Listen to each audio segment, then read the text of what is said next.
Welcome to my crypto networks. Le amohetswe ho my crypto networks. Leano la rona ke ho anetsa thuto ka blockchain le cryptocurrency. Botsetedi le menyetla ya ho fenya bofuma le tlhokahalo ya mosebetsi ka tshebediso e nepahetseng ya marangrang a difono le dikomporo hohle moo motho a leng hona teng. Mme ka kwano re tlo ithuta ka botebo hona blockchain ke eng, e leng motheho wa cryptocurrency. Ha re sheba list ya rona mona, re tlo tla re bua ka di-topic tsena tse latelang: blockchain, cryptocurrency, mefuta ya cryptocurrency, bokamoso ba cryptocurrency, ho ba le seabo ka ho cryptocurrency. Blockchain technology. Ha le sheba picture enana, ke papiso ya seo blockchain e leng sona. Ke nnete hore blockchain ke ntho eo re kekeng ra e bona ka mahlo, empa ha re tlisa setshwantshong, e tshwana le setshwantsho sena se latelang, moo re bonang dibloko tse kopantsweng tse entseng net, e leng chain. Blockchain ke ena. Tlhaloso e re blockchain ke marangrang a dikomporo, e leng network of computers, tse fapaneng ho hlaha dibakeng tse fapaneng ka tshebetso ya tsona mmoho ho netefatsa kgwebisano ka marangrang ana. Kgwebisano ena e bitswa digital transformation, mme e etswa ke network of computers. Dikomporo tsena, haeba computer e nngwe e le bothabothe, e nngwe e le Gauteng, e nngwe network eno ya tsona ke yona ntho eo re e bitsang blockchain, e netefatsang kgwebisano. Kgwebisano e etswa ke dikomporo ka kopanelo ya tsona. Di sebedisa pokello, database. Pokello ke ena. Pokello ke di-accounts tseo batho ba nang le tsona ka hare ho system ya blockchain. Eba di-accounts tseno di tshwere di-assets le dintho tsohle tse hlahang ka hara blockchain. Mme pokello enana ke yona e sebetsang ka hare ho blockchain dipakeng tsa batho, dikgwebo, e ka sitana le mekgatlo e ikemetseng, e leng ntho re e bitsang ka hore ke peer to peer network. Ha re tswela pele re hatela pele, re ho bontshwa hape hore blockchain ke marangrang a matjha, new technology, a reretsweng ho thusa ho nolofatsa mekgwa ya tshebediso ya tjhelete ka lefatshe lohle, ho reka le ho rekisa mebarakeng ya lefatshe. Ntho eno ya ho reka le ho rekisa mebarakeng ya lefatshe re e bitsa online trading, ntle le netefatso ya mebuso, e ka sitana le dibanka tse kgolo. E le hore ho sebedisa blockchain, re ka ho sebedisa ho reka le ho rekisa ntle le hore central bank e be yona e netefatsang kgwebisano e jwalo. Blockchain ke mokgwa o bolokehileng, o potlakileng, o bobebe ebile o le ditjeho di tlase haholo wa kgwebisano ka lefatshe lohle. Marangrang ana a na le mefuta e mengata e fapaneng, le tsela ya tshebediso ya ona e fapaneng, empa a etsa mosebetsi o le mong o tshwanang, e leng mosebetsi wa ho etsang, wa ho netefatsa di-transaction kapa wa ho netefatsa mekgwa ya kgwebisano. Ka senkgwetjhe, blockchain ka mantswe a mang re e bitsa a digital ledger. Ba bangata ba tla utlwisisa ha re bua ka digital ledger, re bua ka buka ya double entry system, empa e le taba ya e se le digital, e le hore hohle moo nang le kgwebisano ka tjhelete, moo tjhelete e tsamayang teng, ho na le ntho thweng ke ledger. Jwale ka hare ho blockchain ka one term kapo lentswe le leng fela le hlalosang blockchain ke digital ledger. Ha re hatele pele, mefuta ya blockchain, re na le mefuta e mengata ho fihlelletse ka selemo sena seo re leng ho sona, e ka ba mefuta e ka hodimo ho 30. 30, le ha o le jwalo, e sebetsa mmoho ka kopanelo ka marangrang a teng ho netefatsa transactions.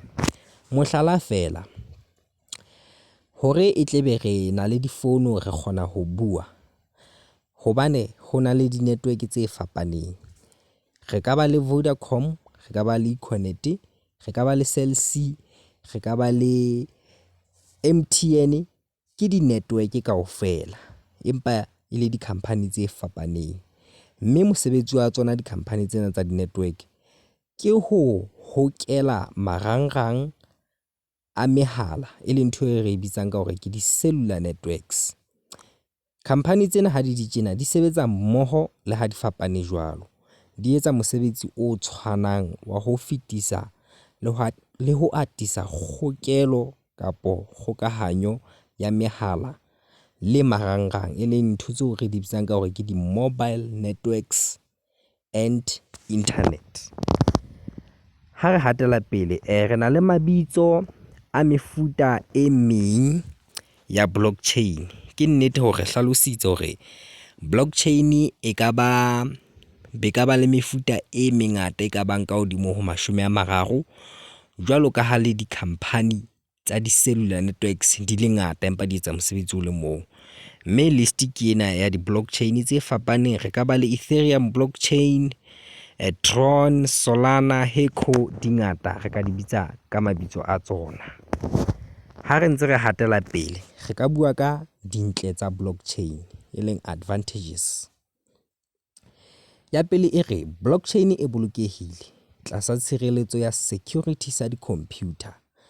Security seno sa di-computer ka Senyesemane re se bitsa cryptography, e leng security se bolokang lekunutu la transaction e etsahalang ka ho blockchain. Blockchain e bulehile ho lekana hore e ka sebediswa ke mang kapa mang hohle moo a leng hona teng. E le hore ha ona moedi ya hore na blockchain e ka sebediswa ke batho ba bakae dilemong, hobaneng, ha ho hlokahale le dintho tseno, ha ona moedi. Blockchain e ikemetse, ha e laolwe le ho tsamaiswa ke mebuso kapa dibanka tse kgolo. Lebaka ke hobane e laolwa ke computer. Re ritse blockchain ke network of computers, mme ka hona e ikemetse. Motho ka bomong o na le taolo hodima blockchain. Re na le ntho e thweng ke ownership. E lo ha o kene ka hara blockchain, o ka kgona ho tjhentjha password, o ka kgona ho etsa ntho enngwe le enngwe e batlang ho etsa ka hare ho blockchain. Pokelo e entsweng hodima blockchain ha ho mang kapa mang a ka e fetolang. E le hore ntho eno ya hore ebe pokello e etswang ke blockchain ka hoba e secured ka ho security se bitswang cryptography. Ntho eno fela re e bitsa hore system eno e immutable. Pokello ya kgwebisano e etswa hodima blockchain, e ka se thintwe kapa hona ho fetolwa. Hono ho bolela ha o entse transaction ka hare ho blockchain, transaction eno ha e se le verified, o ke ke wa kgona ho e kgutlisa kapa wa e fetola kapa wa e cheat-a. E tla be le recorded ka hare ho system ena ya blockchain. Le ha o le jwalo, ha ona ntho e mpe kapa ha ona ntho e ntle e senang dimpe. Blockchain le yona e na le dimpe tsa teng. Ya pele e re bontsha ha ho hloka tshepo hwa batho ho blockchain. Ho hloka tshepo ho keng? Batho re le batho ba lefatshe re batla re sena tshepo hobane blockchain ke system e ntjha e nang le dilemo tse ka bang 13 so far e le teng. Mme re ntse re so be bold enough, re ntse re so be le tshepo eno e tiileng ya hore ehlile ntho ena ya sebetsa. Tshebediso ya blockchain dibakeng tse ding ha ya dumellwa ka mabaka a policy of the country. Melao le melawana e busang naha e itseng, e ka ba naha efe kapa efe, dinaheng tse ding ehlile blockchain ha ya dumellwa hobane ho thwe e dia moruo ka mabaka a mang a itseng.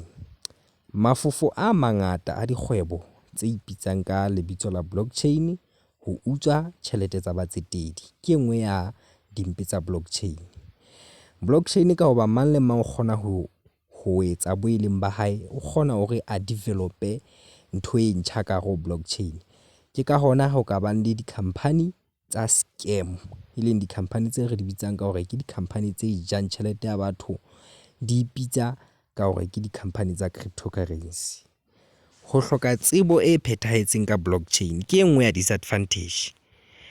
Ho hloka tsebo ho ka etsa hore batsetedi ba wele lerabeng la dikgwebo tseno tse jang ditjhelete tsa bona. Ya ho qetela, blockchain ha ho kgonehe ho lokisa boholo ba diphoso tse seng di etsahetse.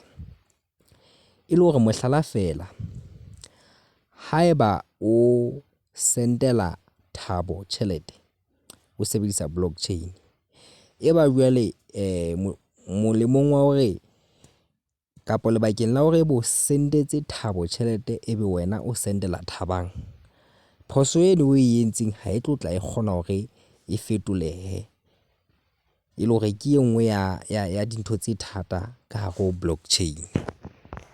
Ha re shebe hona, ha re tswela pele re tlo tla re kena ho mehlala ya blockchain papisong le mafapha a mang, e leng mafapha yao re sentse re a tseba a sebetsang ka hare ho naha kapo bophelong ba letsatsi le letsatsi. Ke a leboha, ha re tswele pele hape videong e hlahlamang.